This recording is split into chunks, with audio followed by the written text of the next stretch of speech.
अंदर देखिए, कोई जरूरी नहीं है कि हम साधु बन गए हैं तो मेरे अंदर भी परसेंटेज है ना।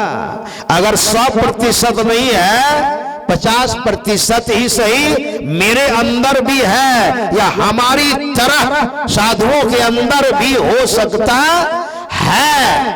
अगर पूरा पूरा खत्म हो जाए तो वो संत हो जाएंगे। अगर हम लाइन में रास्ते में चल रहे हैं तो परसेंटेज है, किसी का 80 है, किसी का 90 है, किसी का 70 है, धीरे धीरे कम हो गया क्या तो एकदम संत हो गए, खत्म हो गया। तो अब देखिए, मिलाई ने थर्मामीटर दिया है गर्गाचार्य जी महाराज ने। आपका मन अगर पाप करने के लिए तत्पर है तो समझ जाइएगा ये वही नरक से आए हुए का कुछ परसेंटेज है अभी।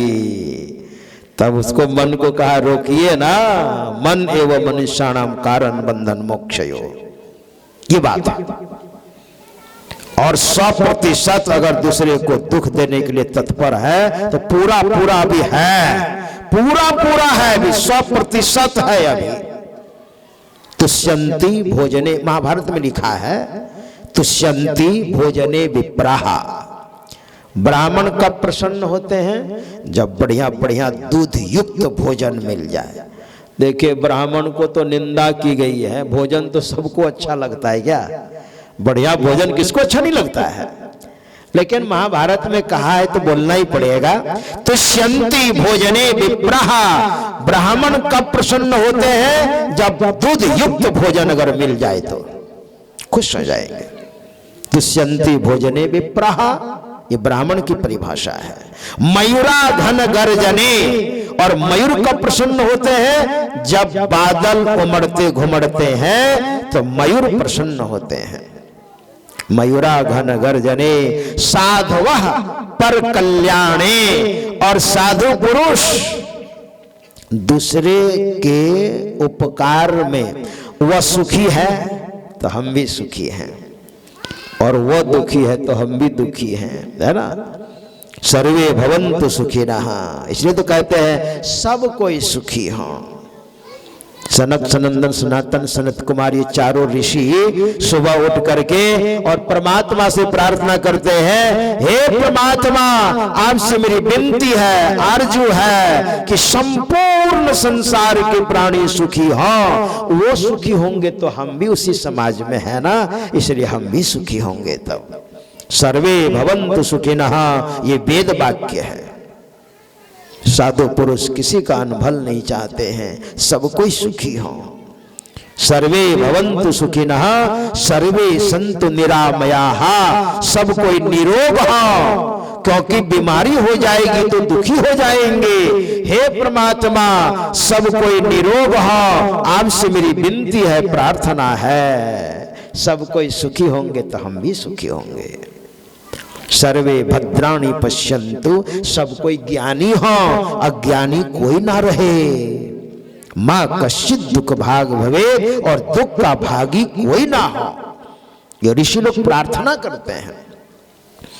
साधवः पर कल्याणे, दूसरे के परोपकार करके दूसरे कल्याण को प्राप्त हो रहे हैं। तो साधु महात्मा चाहे हमारे वेश में हो, है ना, अथवा वेश से मतलब नहीं है, आपका हृदय अगर साधु वाला है तो किसी वेश में आप हैं।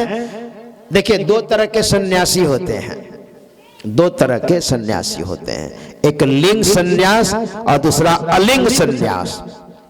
हम लोग लिंग सन्यास हैं, प्रत्यक्ष दिख रहा है, और एक होता है अलिंग सन्यास, घर में है, किसी भी वेश में है, चाहे सन्यासी वेश में घर गृहस्थी में है, लेकिन हृदय आपका साधु का है तो आप भी सन्यासी हैं, ये है। इसलिए साधवः पर कल्याणे, ये साधु पुरुषों की, सज्जनों की परिभाषा है, और दुष्ट पुरुषों की परिभाषा खलाह पर विपत्ति भी ही। वो रो रहा है, आह बहुत अच्छा, बहुत बढ़िया, बहुत बढ़िया, आप यहाँ उछल रहे हैं, कूद रहे हैं, हाँ खूब खुश हो रहे हैं।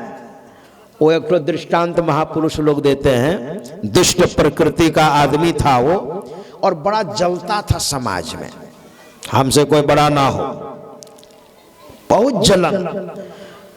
और उन्होंने सबको नीचा दिखाने के लिए उन्होंने भगवान शंकर की साधना की।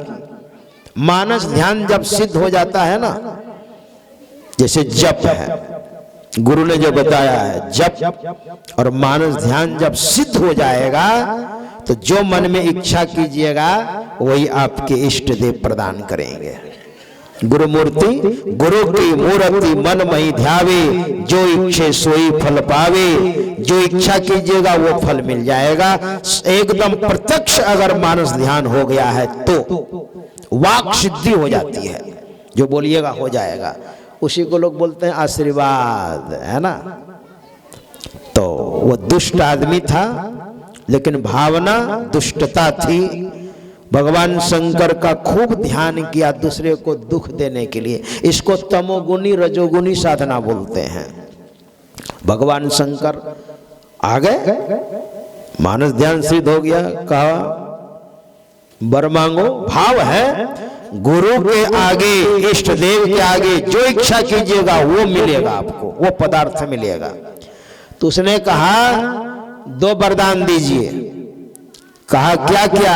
तो भोले बाबा ने पहले कह दिया, जिस भावना से तुमने तपस्या की है उसी भावना के अनुरूप ही वरदान दूंगा, लेकिन एक बात, तुमको 1 गुना होगा तो पड़ोसी को 2 गुना हो जाएगा। तो उसने सोचा तब तो हम 1 लाख रुपया मांगेंगे तो 2 लाख पड़ोसी को हो जाएगा, बिना तपस्या किए। बारे बा तो कहा भोले बाबा 5 मिनट का टाइम दीजिए, सोचने दीजिए। आप का सोच लो। तब क्या मांगा जानते हैं?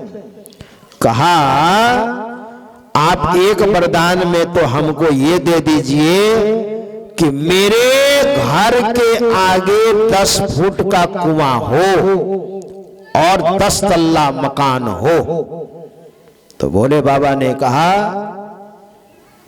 ए मस्तु, तो 10 फुट का कुआं इसके आगे हो गया और पड़ोसी के 20-20 फुट, पानी का कोई अभाव ही नहीं। इसके सामने में 10 तल्ला तो पड़ोसी को डबल 20 तल्ला। और दूसरे वरदान में कहा हे भोले बाबा मेरी 1 आंख फूट जाए, 1 आंख हमारी फूट जाए। अरे कम से कम मेरी 1 आंख रहेगी तो दिखेगा ना, पड़ोसी को तो दोनों क्या, और आंखें नहीं रहेगी और 20 तल्ला मकान से उतरेगा तो पहले सीढ़ी पर गिरेगा, घुटना में चोट, और बच करके अगर आएगा सामने में तो 20 फुटिया कुआं में तस्मै श्री सद्गुरुवे नमः। क्या देखिए, दुष्ट आदमी की परिभाषा है खला पर विपत्ति भी, दूसरे को दुख देख करके और अपने खुश होना, अपनी हानि करके भी दूसरे की हानि करना। ये महाभारत में वर्णन है। इसलिए तुष्यंति भोजने विप्रा मयूरा घन गर्जने, साधवा पर कल्याणे खला पर विपत्ति भी। तो आप नरक से आए हैं, आपका मन ऐसा भी कर सकता है, लेकिन आप मन की बात नहीं मानिएगा। ये रास्ता बता रहा हूं, है ना। और जो स्वर्ग से आए हैं वो तो भजन ध्यान कर रहा था और गया, और वहां से आए तो संस्कार क्या लेकर के आएगा? भजन ध्यान का। मैं अपनी बात बताता हूं आपको। मेरा जन्म स्थान झारखंड पड़ता है, साहिबगंज जिला झारखंड। गांव का भी नाम बता देता हूं, क्योंकि बचपन से बाहर हूं तो वहां जाने से भी कोई फायदा नहीं मिलेगा आपको। बरहेट गांव का नाम है, बारीज और बरहेट, कभी जाइएगा उधर, या बर्रवा बरहेट। हाँ, बर्रवा से 20 किलोमीटर पश्चिम है। तो बहुत छोटा था उस समय, एक फिल्म निकली थी, पुराने लोग सुने होंगे, थोड़ा सा श्रृंगारिक है लेकिन शिक्षाप्रद है। राम तेरी गंगा मैली, पापियों को पाप धोते धोते, मैली हो गई पाप धोते, सुना ना राम तेरी। तो हमने उसको सुना, हमने कहा अरे वाह, बहुत छोटा था। वाह, राम तेरी गंगा मैली तो बहुत बढ़िया फिल्म होगी भाई। राम क्या इसमें राम का वर्णन हो, गंगा का वर्णन हो, तब तो बहुत बढ़िया। हमने ये किताब खरीदी 3.5 रुपये में, राम तेरी, हेडलाइन में राम तेरी गंगा मिली। इसमें बढ़िया बढ़िया चीज होगी, इसको याद करूंगा। टूटी फूटी भाषा में पढ़ने जानता था, छोटा था उसमें, खूब उम्र होगी तो 10-11 बरस की उम्र होगी। तो एक हाथ में किताब लिया हो और इसको आप शुरू करेंगे। बैठा हूं अकेले में और इधर से एक मेरा साथी आया शांति संदेश लेकर के, शांति संदेश पत्रिका जो कुप्पा घाट से निकलती है। तो साथी ने कहा, अरे यार इसको भी पढ़ो, गाना की भी पुस्तक पढ़ो और इसको भी पढ़ो। तो मैंने सोचा ये किताब तो हमने खरीदी, इसको तो बाद में भी हम पढ़ लेंगे, लेकिन इसने जो ये पत्रिका दी है ये तो फिर ले लेगा ये, तो पहले इसी को पढ़ लेता हूं। और उसमें ऊपर में पढ़ा शांति संदेश, बड़ा अच्छा लगा। आहा, शांति संदेश। अब जैसे जैसे मैं बोलता था वैसे वैसे अच्छा लगता था। मतलब शांति संदेश, शांति संदेश। मैं लंबा समय तक बोलते रहा। मित्र ने कहा, अरे यार क्या हो गया है तुमको? का बहुत अच्छा लगता है, इसको बोलता हो ना मुझे अच्छा लगता है भीतर से। एक सप्ताह रहने दो ना इस किताब को। मैं कहा इसको पूरे रख लो ना। मेरे बड़े पिताजी जो है ग्राहक है, महीना महीना ये पत्रिका आती है। हमने कहा इसको रहने दो। तब उसमें तस्वीर भी थी और लग रहा था इसमें मैं बैठा हूं। उस तस्वीर में मैं भी गुरु महाराज के साथ सत्संग करता था, ऐसा अनुभव होने लगा। और मैंने सोचा कि मैं कब दीक्षा लेकर के भजन करूंगा। एक बार शांति संदेश हाथ में आने से आकर्षण पैदा हुआ, किताब दूसरे को दे दिया, किताब पढ़ भी नहीं सका। राम तेरी गंगा मेली कितना शौक से खरीदा था, 3.5 रुपया कीमत होती थी उस समय। देखिए दिया सलाई एक बार अगर गर्म हो और सूखी हो, एक बार में भक से जल जाएगी, और मेहाई हुई हो तो घिसिएगा तो मसाला झड़ जाएगा, लेकिन नहीं जलेगी। उसी तरह जो है ना, बोलते रहिए भैया दीक्षा ले लीजिए ना, अरे मीट मछली नहीं खाते हैं, दीक्षा ले। अच्छा लेंगे लेंगे, बूढ़ा हो गए फिर भी लेने के लिए तैयार नहीं है क्या? और जिसके अंदर थोड़ा सा है, ये नहीं कहता मैं स्वर्ग से आया हूं, लेकिन मुझे ऐसा लगता था कि हम 24 घंटे ब्रह्म वृत्ति में रहते हैं। और एक ही बार में इतना आकर्षण पैदा हुआ कि मैंने दीक्षा ली और कभी स्तुति विनती को मैंने नहीं छोड़ा। एक दिन स्तुति विनती गाड़ी ड्राइव करने में सुबह सुबह निकलना था, उधर रामगढ़ तरफ जाना था, सोचा गाड़ी में करूंगा, भूल गया। 3-4 दिन के बाद ख्याल हुआ, हमको बहुत अफसोस हुआ। तो ये अलग चीज है ये। इस तरह से मतलब जो स्वर्ग से आए हैं उसकी बैटरी चार्ज है, और नरक से जो आए हैं बैटरी लो है। बहुतों का तो प्लेट भी बैठा हुआ रहता है ना, और प्लेट बैठा हुआ है तो बैटरी चार्ज नहीं होगी। कम से कम प्लेट सही हो तो चार्ज पकड़ लेगा। सत्संग में आइएगा तब प्लेट ठीक रहेगा और चार्ज भी होगी बैटरी। मन नहीं करता है, लेकिन सत्संग में आप आइए। जो नरक से आए हैं और सत्संग में आइए, दान देने का मन नहीं करता है, जबरदस्ती दान दीजिए। सत्संग में बैठने का मन नहीं करता है, फिर भी जबरदस्ती बैठिए, है ना। मन की बात मत मानिए, देखिएगा आप नरक आप नहीं जाएंगे। आपका रास्ता खुल जाएगा स्वर्ग। ये दोनों तरह से मनुष्य में आए हैं, ये थर्मामीटर रखिएगा। हाँ, स्वर्ग से आए उसके 4 चिन्ह हैं, वो तो बताया ही नहीं मैं। स्वर्ग स्थिता नामे जीवलोके चत्वारि चिह्नानि वसंति देहे, 4 चिन्ह हैं। और नरक से आए हुए के 6 थर्मामीटर और स्वर्ग से आए हुए के 4। क्या क्या? दानव प्रसंगो, पहला दान देने की प्रवृत्ति होगी। ठीक है, आप गरीब हैं, भक्ति बीज बिन से नहीं, जो जुग जाए अनंत, जो जुग जाए अनंत, लेकिन ऊंच नीच घर जन्म ले तो संत का संत। भक्ति बीज पलटे नहीं, आए पड़े जो चोर, और कंचन जो विष्ठा पड़े। अगर सोना विष्ठा में पड़ जाए और उसको धो धा के बेचिएगा तो मोल नहीं घटेगा, घटे नोता को मोल।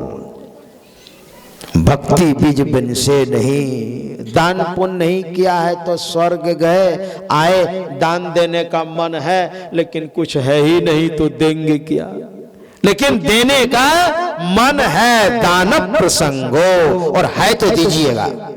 इसलिए दौलत और दिल भगवान एक ही साथ नहीं देते हैं। दौलत दिया तो दिल नहीं, दिल दिया तो दौलत नहीं, और दौलत भी दी और दिल भी दिया तो सोने में सुहागा।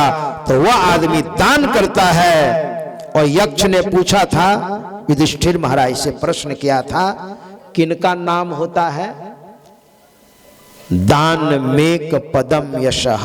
महाभारत में युधिष्ठिर महाराज ने कहा था, जो दान देता है उसका यश बढ़ता है। दान मेक यशम पदः, दान देने वाले का यश होता है। दान देने की प्रवृत्ति, सत्संग करा रहे हैं, कथा करा रहे हैं, धर्म कार्य करवा रहे हैं, है ना, तो उनके अंदर एक श्रद्धा होगी, उनके अंदर विश्वास होगा कि आप दीजिए। लेकिन क्या करें, हम गरीब आदमी, कुछ है भी नहीं, लेकिन देने का मन होगा। ऐसी भावना अगर नहीं हो रही है तो ऐसी भावना बनाइए, आप देखिएगा आप स्वर्ग जाइएगा। दान प्रसंगो मधुरा च वाणी, और दूसरा क्या है, वाणी आपकी मधुर होगी। जो ही आए सो ही कहे, बोले नहीं विचार, और हते पर आए आत्मा जीभ बांध तलवार। क्या जो आया हमको किसी से नहीं डरते हैं, हम क्या समझ लिया है, ऐसा नहीं। उसको परिमार्जित कीजिए, संशोधन कीजिए। मधुराच वाणी, दूसरा लक्षण जो स्वर्ग से आया है। देवार्चनम ब्राह्मण तर्पणम च, देवताओं की पूजने वाले, देवताओं की पूजा करने वाले। आज एक बात बताइए, भक्ति स्वर्ग से जो आए हैं उनको देवता की पूजा करने का मन करता है, क्योंकि अभी संत सदगुरु जीवन में तो है नहीं।